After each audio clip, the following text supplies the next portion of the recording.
Given है a 3,6 and b -12, और कहा है कि a एंड b को ज्वाइन करने वाला जो लाइन सेगमेंट है उस लाइन सेगमेंट को x एक्सिस ने डिवाइड किया है। मतलब x एक्सिस पे कोई तो एक पॉइंट है, उस पॉइंट ने a 3,6 एंड b -12, को डिवाइड किया। हम कंसिडर करेंगे उस पॉइंट को p और उसे कंसिडर करो x, 0। अब देखो मैंने यहाँ पे p का जो y कोऑर्डिनेट है वो 0 लिखा है, क्योंकि जो p है वो x एक्सिस पे लाई करता है और उसका y कोऑर्डिनेट हमेशा क्या होगा, 0 होगा। जब रेशियो फाइंड करने का जो क्वेश्चन होता है उसमें हमेशा आपको कंसीडर करना है रेशियो k:1। अब सेक्शन फॉर्मूला हमें यहाँ पे यूज करना है, तो सेक्शन फॉर्मूला के लिए x की वैल्यू होती है mx2 plus nx1 upon m plus n, and y की वैल्यू होती है my2 plus ny1 upon m plus n। अब यहाँ पे m और n के वैल्यूज क्या है, m और n के वैल्यूज है k एंड 1, मतलब k की जो वैल्यू है वो m की वैल्यू है और 1 की जो वैल्यू है that is 1, n is equal to 1। अब देखो यहाँ पे दोनों में से कौन सा फॉर्मूला यूज करना है वो कैसे डिसाइड करना है।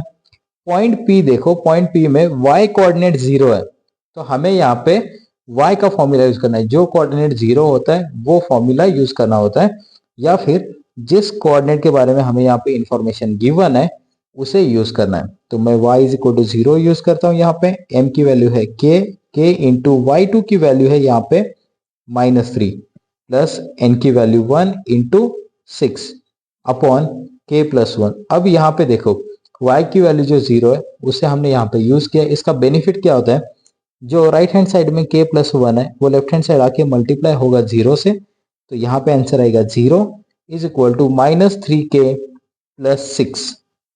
तो हम यहाँ पे लिख सकते हैं directly 3k is equal to 6 and therefore k is equal to 2। अब देखो हमने रेशियो को क्या कंसिडर किया था, k:1, तो रेशियो यहाँ पे आ गया 2:1। तो हमें इस क्वेश्चन में रेशियो ही फाइंड करना था कि जो x एक्सिस है उसने a और b को जो लाइन करने वाला सेगमेंट है उसे कौन से रेशियो में डिवाइड किया है, तो 2:1 रेशियो में उसे उसने डिवाइड किया। पॉइंट -1,7 फ्रॉम x एक्सिस, तो हमें यहाँ पे पूछा है कि एक पॉइंट है -1,7, इसका डिस्टेंस x एक्सिस से कितना होता है। तो किसी भी पॉइंट का अगर x एक्सिस से हमें डिस्टेंस फाइंड करना है तो वो होता है उसका y कोऑर्डिनेट। तो यहाँ पे -1,7 का जो y कोऑर्डिनेट है वो है 7, तो यहाँ पे आंसर आएगा 7 यूनिट्स। अगर क्वेश्चन ऐसे होता कि एक पॉइंट गिवन है दैट इज 2, -3 और उस पॉइंट का डिस्टेंस हमें फाइंड करना है फ्रॉम x एक्सिस, तो हमें यहाँ पे पता है कि x एक्सिस से डिस्टेंस मतलब y कोऑर्डिनेट, और y कोऑर्डिनेट यहाँ पे -3, लेकिन डिस्टेंस कभी निगेटिव नहीं होता, तो आंसर यहाँ पे आएगा 3 यूनिट्स। तो आप ये याद रखो, अगर y कोऑर्डिनेट निगेटिव है तो भी उसे पॉजिटिव करके आंसर लिखना है, अगर पॉजिटिव है तो उसे पॉजिटिव रख के ही आंसर लिखना है। इस क्वेश्चन में हमें गिवन है एक सर्कल है जिसका सेंटर है 2a, a-7। तो यहाँ पे देखो एक सेंटर है वो है 2a, a-7, एंड सर्कल पे एक पॉइंट है वो पॉइंट है 11, -9। अब ये पॉइंट और जो सेंटर है उन दोनों के बीच में जो डिस्टेंस होता है उसे हम रेडियस कहते हैं। तो ये डिस्टेंस हमें गिवन है 5√2। तो इस पॉइंट को मैंने a कंसिडर किया और सेंटर को मैंने o कंसिडर किया। तो हम यहाँ पे सिंपली डिस्टेंस फॉर्मूला यूज करेंगे। अब डिस्टेंस फॉर्मूला क्या होता है, so distance is equal to x2 minus x1 whole square plus y2 minus y1 whole square और इसका स्क्वायर रूट। अब x1 y1 x2 y2 क्या कंसिडर करना है, 2a, a-7 को हम कंसिडर करेंगे x1 y1 और 11, -9 को कंसिडर करेंगे x2 y2। तो हमें यहाँ पे सिंपली पुट करना है और इन दोनों के बीच में जो डिस्टेंस आएगा वो होगा रेडियस।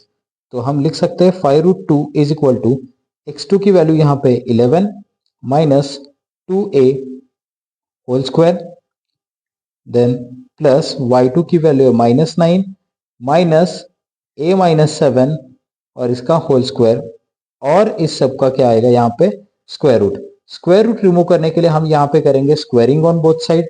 अगर हम यहाँ पे स्क्वायरिंग ऑन बोथ साइड करते हैं तो 5√2 का जो स्क्वायर है वो इक्वल टू आएगा 11 minus 2a square plus -9 minus a plus 7 whole square. मैंने इस 7 को प्लस क्यों लिखा, क्योंकि a-7 ब्रैकेट में लिखा है और उसके बाहर निगेटिव साइन है, therefore sign of a is minus and sign of 7 is plus. अब इसे आगे सॉल्व करना है। 5√2 का स्क्वायर आता है 5 इंटू 5 इंटू √2 का स्क्वायर 2, तो ये आएगा 50। So 50 is equal to 11 minus 2a whole square plus, अब देखो यहाँ पे -9 और +7 को पहले सॉल्व करना है। ये आएगा -2 minus a whole square. 50 is equal to 11 minus 2a whole square को हम यहाँ पे a minus b whole square के आइडेंटिटी से सॉल्व करेंगे, तो ये आएगा 121 minus 44a plus 4a square.